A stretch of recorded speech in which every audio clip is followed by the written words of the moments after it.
кластере добычи и переработки природных ископаемых расширяется перечень муниципальных образований, где реализуются основные инвестиционные проекты, при этом порядка 96% инвестиций в основной капитал должны быть направлены именно в создание и развитие мощностей по глубокой переработке и выпуску готовых материалов.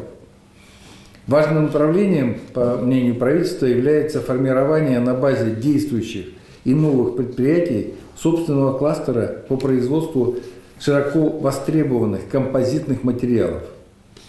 Это даст республике возможность интегрироваться в межрегиональный кластер «Композиты без границ», созданный буквально в декабре прошлого года госкорпорацией «Росатом» для формирования российской отрасли композитных материалов на базе Московской, Тульской, Саратовской, Ульяновской областей и Республики Татарстан.